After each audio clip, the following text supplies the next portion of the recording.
This podcast is sponsored by nobody. Hey everybody, this is Kathy Podwell, Judy from Night of the Demons, and you are listening to Tommy Throwback Kovac on Splat from the Past. He tells great jokes. He's a great guy. Hey dudes, welcome to Splat from the Past, the only 80s themed horror and sci-fi show where things can get totally radical. Now, today I will be talking to my third guest from the criminally underrated horror anthology movie Deadtime Stories, and I am talking about Cathryn de Prume. Cathryn, of course, she played Goldilocks in Deadtime Stories, alongside Melissa Leo in one of her earliest roles. And she's been a working actress for a long time. She was also in Five Corners with Tim Robbins and Jodie Foster. She was in Bloodhounds of Broadway, Navy SEALs. She's guest starred on Coach and Crime Story. And she was on a series called Down the Shore that didn't last. I mean, she's had a great career. And it's going to be great to talk to her today. So, here is my interview with Cathryn de Prume. Hello? Hey, Cathryn, welcome to the show. How are you today? I'm good. How are you? I am spectacular. This is such a great honor. Thank you for taking the time today. Oh, it's my pleasure. So, going back in time, did you gravitate toward acting early on in your childhood? Yeah, very, very early.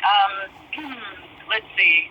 I wanted to be Lucille Ball. And I was like 6, and I didn't know what that meant, but I just loved being funny, and I loved being a clown. And then when I was 11, I started studying. My parents were kind of against it, but I found a class in Brooklyn and signed myself up with babysitting money, and then I went to the high school of performing arts, and yeah, it bit me early. Did you do a lot of school plays and community theater?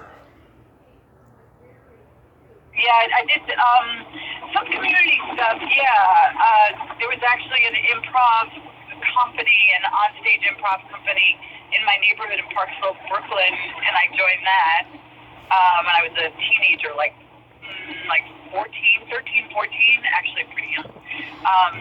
Right. Yeah. Yeah, you were born and raised in New York? Yeah, born and raised. That's right. I was born in Brooklyn, raised in Park Slope, and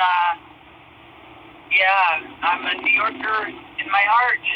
Although I live in Los Angeles now, I realized just yesterday, I was like, I live in Los Angeles longer than I've lived in New York. But I love LA. It has a nice mix of people, which I really love, having grown up in New York, and being around a mix of people.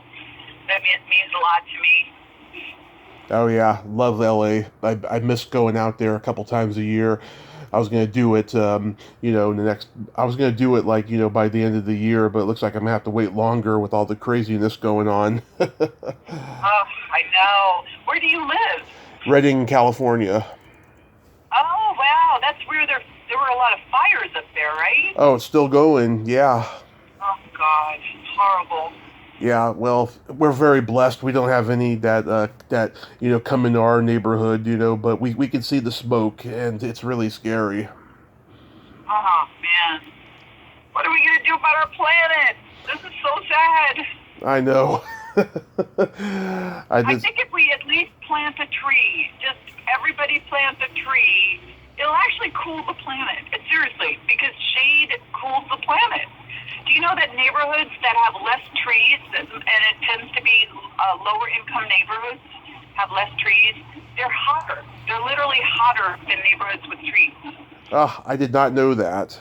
No, I didn't. Yeah. So you attended New York's High School for the Performing Arts, and then SUNY Purchase. Did any of your classmates go on to become successful in acting? Oh my God! Especially my class from actually both places, but my class at Performing Arts, it's unbelievable. Like we have such a great group of friends, We all, a lot of us live in LA, and I mean, you wouldn't believe the tight bond that we all have. It's amazing. And so, yeah, so many of us actually continued and still do. My friend Lisa Vidal, my friend Erica Gimple, there's just so many of us. And then in SUNY Purchase, I was in class with Edie Falco. Wow. Amazing, yeah. So lots of people, actually. Also in my class at Performing Arts was Cathryn de Prume, who was in Sleepaway Camp. Oh, I know Cathryn. Yeah. Yeah, so she was in my class also, and it's amazing how many people in my class continued. Yeah. Yeah. Is that where is that also where you met Darlene Vogel? No, Darlene Vogel actually guest starred on a show that I did. I was a series regular on a sitcom in the 90s called Down the Shore. Oh, yeah. And she guest starred. And then over the years, we've run into each other on auditions over the many, many years. And, yeah, so we've kept in touch. Okay. Yeah, because she was on The Equalizer, which is like your first credit here on IMDb. Yes! Oh, my God! Yeah, that was my first acting job. I mean, no, my first SAG job. That was so cool. And the reason I got that was my very first film, Deadtime Stories. This woman was I believe she was the production designer on it. And then she became a casting director and then cast me in The Equalizer. So she knew me from Deadtime Stories. Oh, so grateful. Oh, my goodness. And I had one line, and I don't remember what it was, but I was a hostess in a restaurant. Yeah, was you got to work with what's his name? Who was the Equalizer? Yeah. The Equalizer guy. I did. I my line was to him. That's so awesome. Yeah, Darlene, she takes pride in the fact that she was on The Equalizer. Oh, she should. She should. Us veterans, man. Yeah. We have a lot of pride because the industry's changed so much, and we stuck it out. So we are very proud and supportive of each other. Oh, that's awesome. Yeah, I mean, it reoccurs on the show all the time, but just back then, it was such a smaller community, smaller world. You know, there was no internet. I mean, everybody knew each other. Yeah. It was a lot tighter, and I mean, and if you think about it, if you go back even 40 more years, how few actors there were and less competition, and it just got more and more and more and more and more and more competitive and harder and harder and harder, and that's life, you know. That's progress, I guess, you know. Absolutely. So, how does Deadtime Stories come to you? Oh my gosh! So there was a paper. I think it still exists. Backstage. It's now called Backstage West, but in New York, Yeah. Backstage. And there was just an ad for Goldilocks to be in this film, and I literally just sent in a 8x10 and my little resume, whatever it was, a little bit of theater, and Jeffrey Delman, who is still my really good friend, he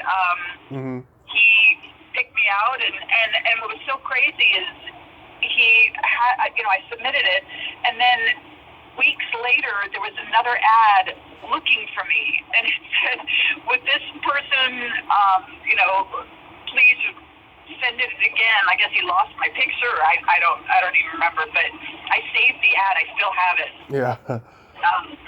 Yeah. And Jeff is such a cool guy. I just actually helped produce a short film that he was directing. I was thinking about reaching out to him around Halloween time. Oh, I'll text him and tell him you will. He's really nice, and I'm sure he'd love to talk to you. Oh, nice. Yeah. You're my third guest from the movie. I've talked to Nicole Picard and Matt Mittler, and wow. Yeah, I was supposed to talk to Scott Valentine this spring, but he's having some personal issues, and so it's going to be delayed. But Yeah, I mean, I like this movie a lot. What stands out for you the most? Oh, so much. It was a joy to work with Melissa Leo. My gosh, and look at what's happened with her career. Yeah. It was so creative. I loved how Jeff asked for my input. I mean, he was so respectful of my ideas and interested in what I had to offer. You know, you don't always get that with a director. And here I was 19 years old, you know. It was very collaborative, and I love that, you know. And just the wackiness of it, you know, that it was so 80s, you know. It was so like my favorite band ever is the Ramones, and I was so obsessed with the Ramones, and it just has that feeling of just wackadoo, you know. Yeah. I'm a huge Ramones fan. Oh my God, I saw that you interviewed PJ Souls. Oh yeah, I've known PJ 4 years now, and she's wonderful. I just adore her. I've been trying to get her back on to talk some more stuff, and she's extremely busy. But yeah, I'm a huge Ramones fan, and I met Marky Ramone a couple years ago, just before COVID hit. I was at a convention in LA, and oh wow, the guy who was taking our picture, you know, was his handler. He deleted a selfie I had in my picture that I had taken with a person who was only there for one day, and I didn't realize it until I got back to the hotel that night. I was like, damn it. Oh, that's so sad. I actually got to meet Joey Ramone, and I have a photo of, it was in the early 90s. I was dating a radio a DJ, and oh my gosh, I got to meet Joey.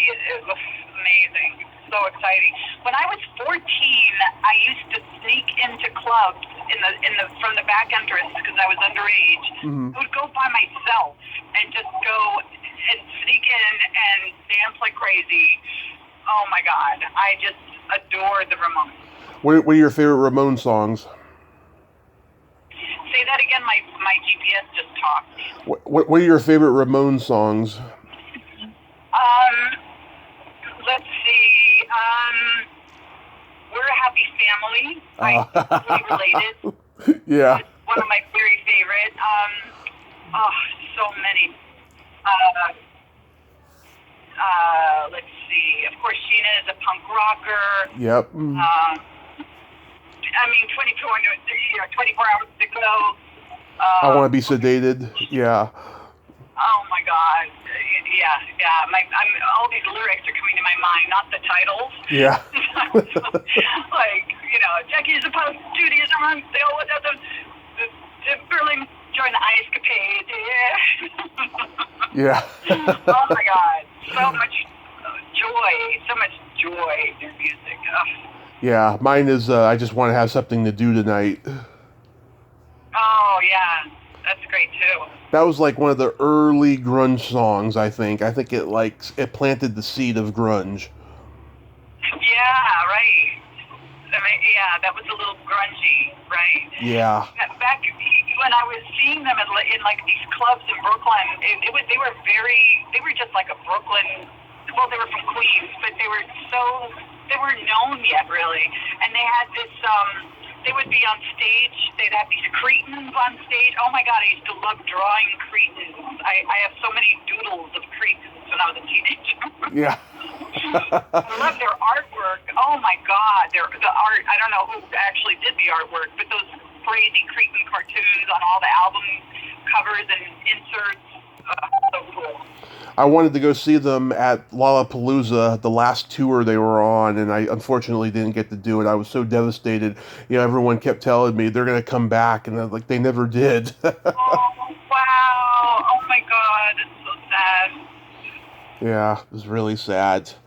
So how was it working with Melissa Leo on Deadtime Stories? Great. I've seen her a few times over the years too.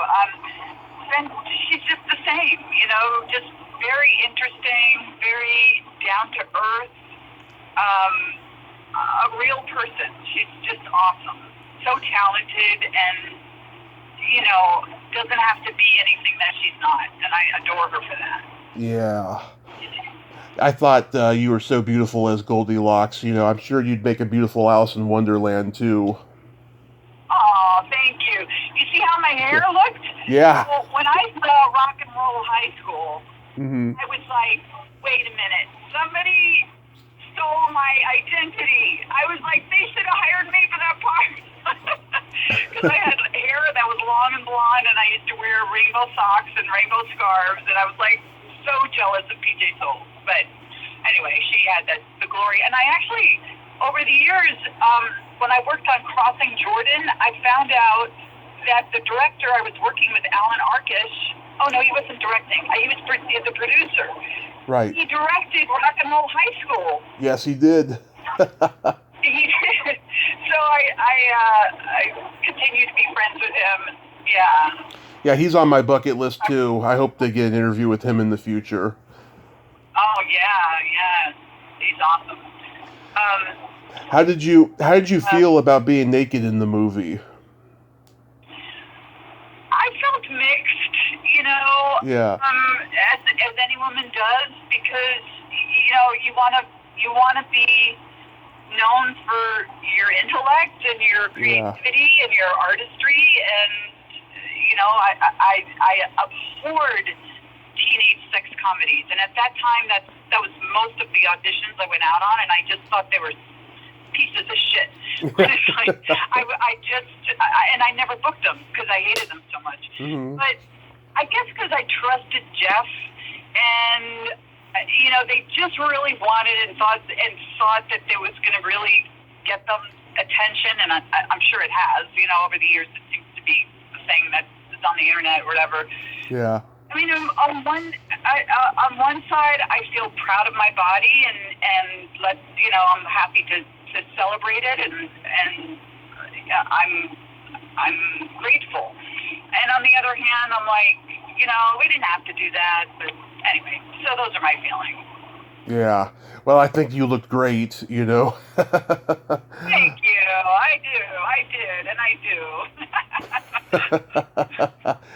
And then you did Five Corners with Jodie Foster. How was that experience?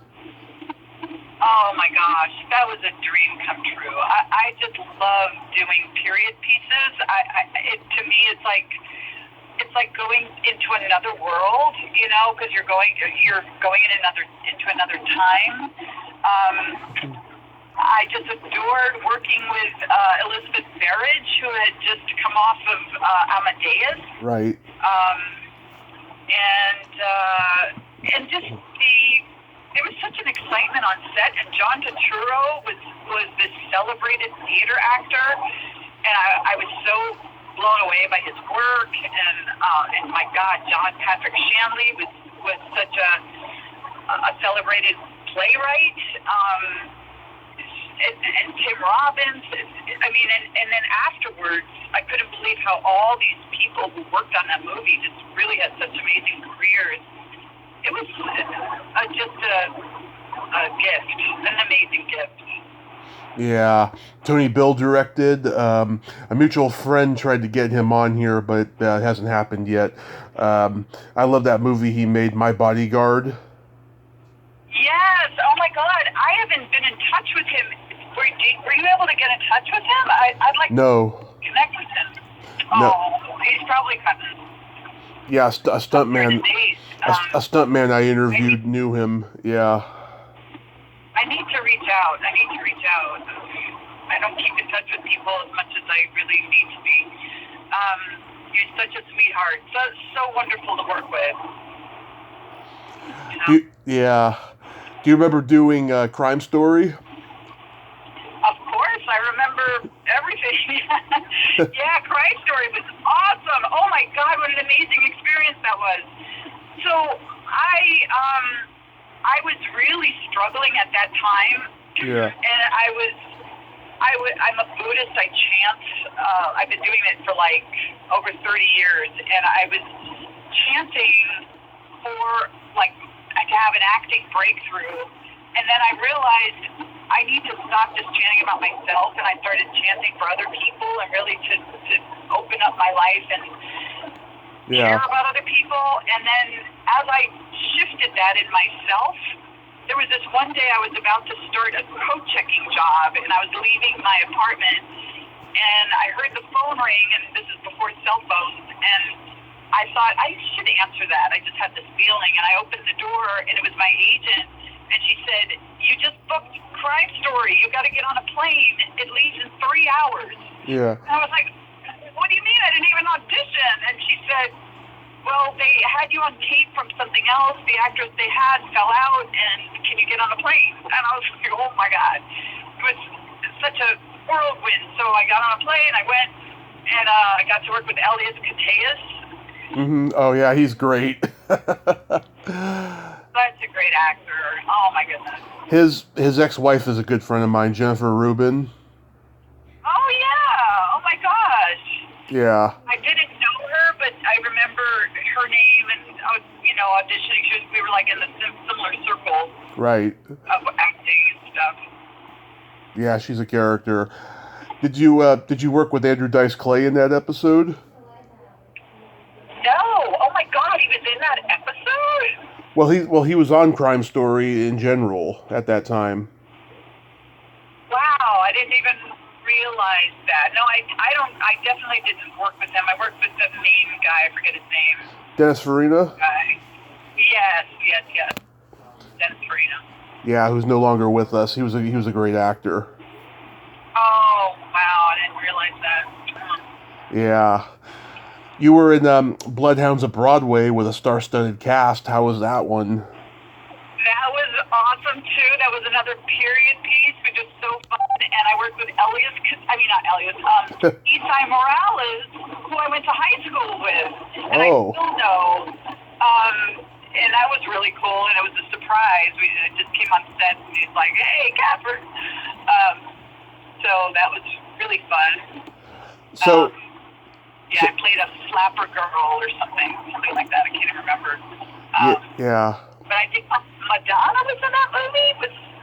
I'm pretty sure. Yeah, I think she was. What'd you say? I think she was, as a matter of fact. Yeah, I think I remember her having an alias on the call sheet. Yeah. So if you went to school with Isai Morales and you knew Lisa Vidal, did you know Joss Marcano? The name is familiar, but I did not. Yeah, he was in a movie that actually Lisa was in. It was her first movie. It was called Delivery Boys. It was a sex comedy. Oh no, I don't. Yeah, Joss, that was his only movie, and he was up for a part in Warren Beatty and Dustin Hoffman's movie Ishtar, and he sabotaged that audition deliberately because he didn't want to jump through the hoops of Hollywood of talking to this person and that person. It was a pretty funny story he told me. Wow, you have a lot of information in your head. My goodness. I've talked to a lot of people. I've been very lucky. You were in a movie that my parents took me to see because they grew up with one of the stars, and that's Navy SEALs. Oh, yeah. So Titus Wolliver was on that with me. You know who he is? Oh, yeah. Josh? Oh, yeah. He had a small part as well, and him and I were hanging out, and he was really supportive and really cool, because I had one line in that movie. They hired me, I guess because I had been on screen with some stars, so they felt like, all right, let's use her. They flew me down to Atlanta from New York, first class, limousine, the 9 yards, just for this one line, because I was behind the bar talking to all the stars. Right. I guess they thought somebody else would be dumbstruck or something. And then ironically, I couldn't remember my one line. I was like, what the hell? I got started getting so nervous, and Titus was really cool. He's like, just don't worry about it. And he was trying to calm me down. And in the end, it was all fine. Yeah, it was Dennis Haysbert my parents grew up with. Oh, wow. Yeah. Yeah, during that time, I mean, he was just starting to be in everything. You know, he was in Major League at that time and so many different things. And I actually got to meet him when I was 5. He was at my mom's reunion picnic, and I got a picture with him. He was a great guy. Oh, that's nice. Yeah. Cool. How about do you remember when you were on Coach? Coach, oh, what an amazing experience that was. That was so fun. I had just, I think I might have been in the middle of Down the Shore, or had just finished Down the Shore. And Down the Shore was, we were all new. We were all like a little green, and especially the writers and producers. So everybody was nervous, and everybody was trying to please the network all the time. And if any of us snubbed a line, they would freak out. They were so just berate us. It was crazy. And then I got on Coach. I did, that episode. And acting with Craig T. Nelson was like, he loved his lines. He had a friggin' blast, that guy. Mm-hmm. It was so fun and relaxed and improving. And, that was such a really incredible acting experience. I so enjoyed that.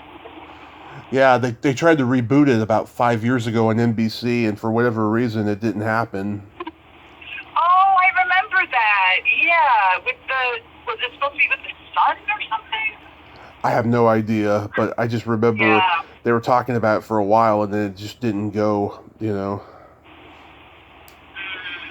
Yeah.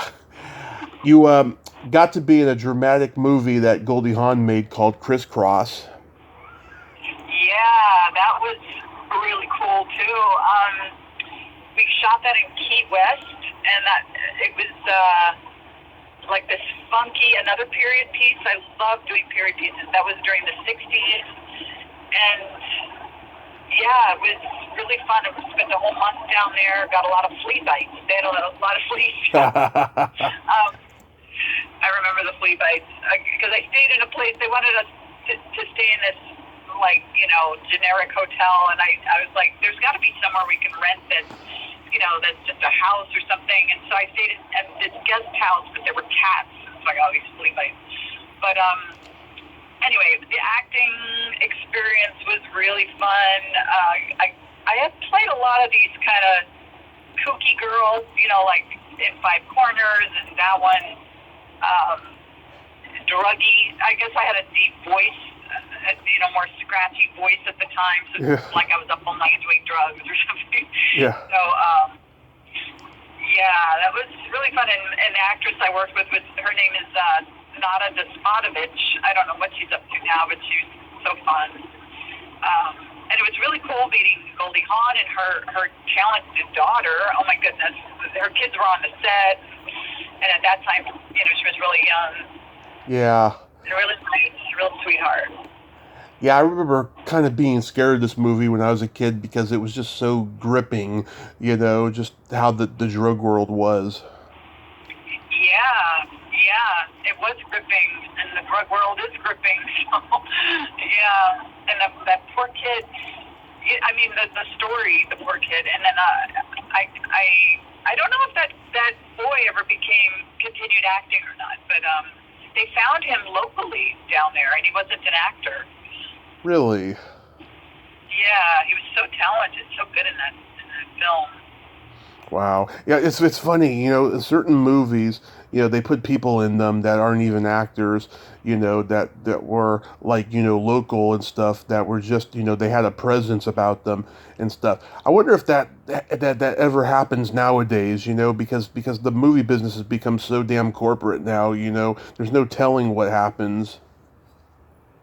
Well, I think they do that a lot, if you have like a YouTube star or an Instagram star, it's all that, ups the desire to put somebody in a movie. Because if you really think about it, like movie making, it costs a lot of money, so people are putting up a lot of money. So the more people, the more ticket sales they have, the more, so they need names. They need people who have a following. Right. Unfortunately, I just do not have the desire to do it a lot. I'm on Instagram and Twitter, but I swear I probably post every other month. I don't know. I know a lot of people hire people to do that. Anyway, but it does happen, especially for a young person. Like if you find a child or a teenager who has no experience and they have this quality, Right. It could be amazing, to discover somebody. Right. And you're smart from staying off of social media constantly. I'm on Facebook, but it's with people I know, it's people Yeah. I care about. I don't scroll people I don't even have a connection to, it's like alluring. Yeah, it's kind of creepy.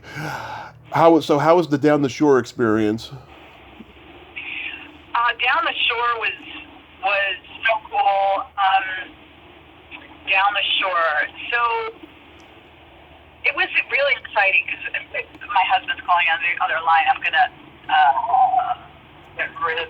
I'm not ready. All right. Okay. There we go. So Down the Shore, let's see. It was amazing. We did 29 episodes, and you probably know it's so rare for a show to last that long. Right. It was so exciting to go every week to keep working and developing a character. It's kind of like theater. It's very much, doing a sitcom is so much like theater because you have a live audience. You actually rehearse, which you don't rehearse in any other, it's very rare to rehearse in TV or film. It's usually just for camera.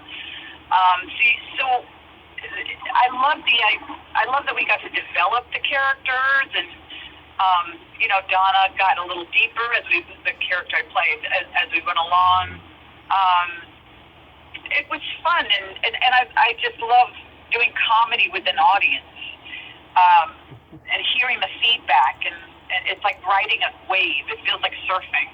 Right. And I got to work with Pamela Adlon, who was on it, for the first year or so. She's so talented and so funny.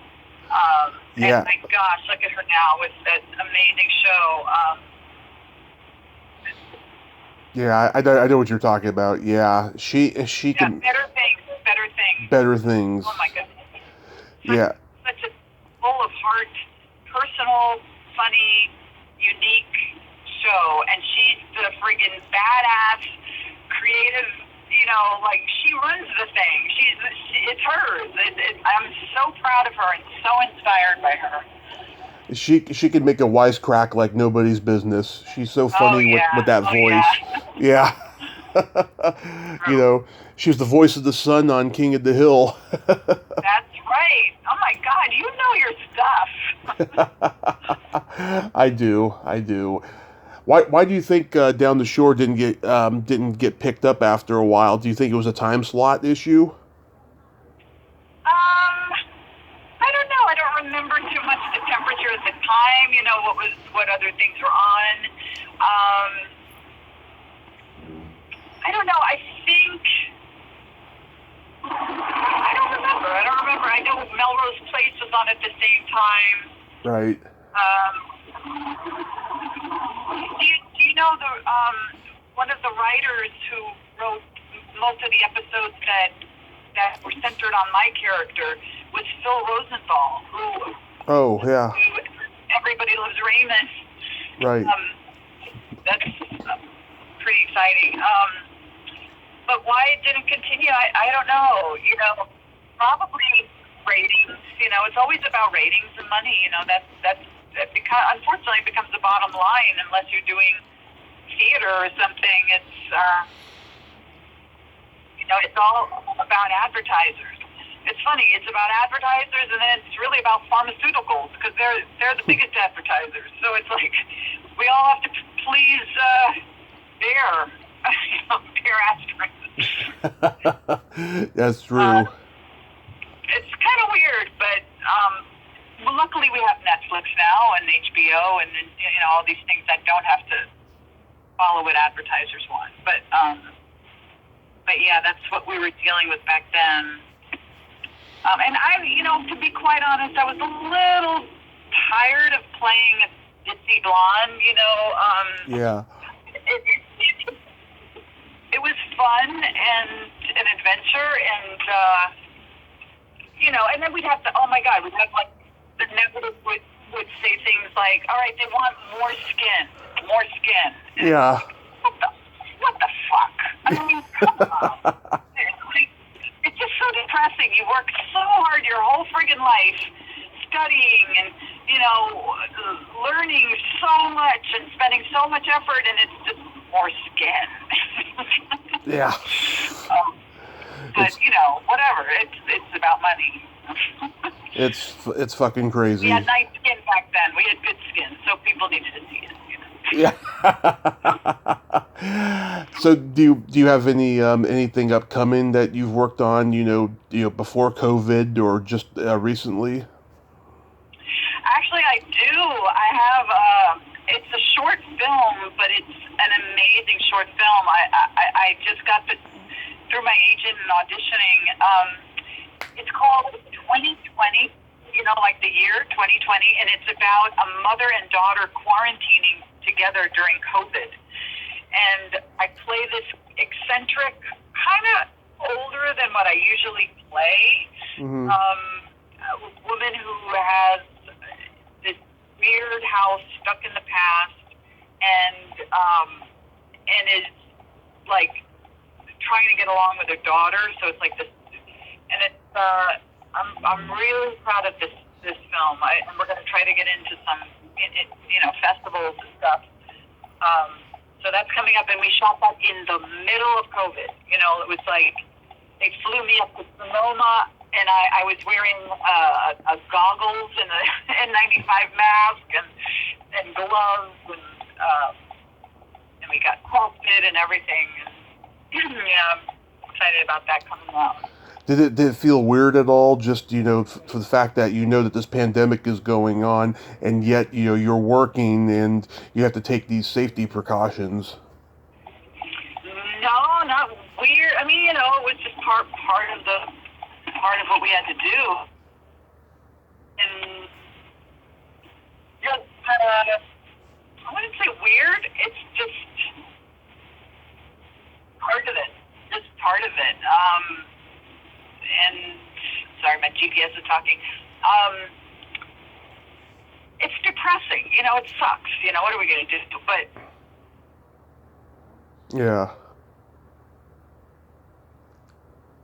yeah, it's strange. It's strange. I mean, all of a sudden, everything opened up again, and then, it looks like it's going to be locked down again. It's a strange time. It's just a strange time, and all the masks and everything we have to do. But what are we going to do? We have to do it, And I know all the 1 week they say you got to wear them, 1 week you say you don't have to wear them. But it's an evolving disease, so we got to deal with it. Yeah, that's a good way of putting it. An evolving disease. Yeah, it keeps changing. So we're just going to complain and say, oh no, because they said last week we don't have to do it. So, because they said last week, then I'm not going to do it. It's like ridiculous. Come on. Just grow up. Yeah. When was the last time you did a play? Oh my God, so long ago. So most of the plays I've done have been like, just from my heart for free. And I started calling it bagel theater because I had to live on like a bagel a day, not eat. I haven't done a play in a really long time. And so I swore to myself, unless the script is like really, really, really incredible, I just can't, but I really miss theater. But I'm in acting class. I've continued to do, I'm in class, back in class now, even in a theater with masks on. So I just love to keep it going, and so I'm on a stage, but in the play, I really miss miss that. Yeah, I miss live theater. I hope we return to that soon. We have two theater companies over here in Reading. They've opened up again. They're going to be doing some productions for Halloween season. Oh, that's exciting. Yeah, just Oh, before. yeah, I know New York is going to require vaccines and stuff to enter. I have some friends who are on Broadway, actually, and yeah, so they're. God, I have one friend who was on Broadway at the very beginning of COVID, and he got COVID early on, and he was in the hospital on a ventilator and everything. Oh, that's terrible. Horrible. Yeah. That's horrific. So, Cathryn, there's this secret silly game that I like to play with guests. It's a series of silly slumber party questions, no win or lose, just pure fun. And how this works is I ask you the question, you answer it, and then you ask me the question and I answer it. And you can comment on answers if you'd like. Okay, fun. Cathryn, are you ticklish? Very, and I hate it. My daughter loves tickles so much, it drives me crazy and wants me to tickle her. And I'm like, don't even try to tickle me. How about you? Are you ticklish? Yes, I've been known to hit people in the groin. I'm so ticklish. Oh, no. If you tickle me without warning, but I do enjoy it as well. What is your favorite part of the body? It could be anything.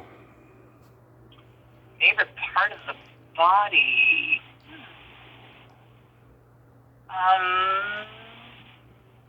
Probably the head, because you can read faces, and I love seeing faces. That's interesting. And how about you? What's your favorite part of the body? Mine is the belly button. Oh. That's fun. Yeah. What color are your toenails painted? They're not painted. I'm just terrible with all that. I wish they were painted. If they were, they would be blue. Nice. How about you? What color are your toenails painted? Light pink. Nice.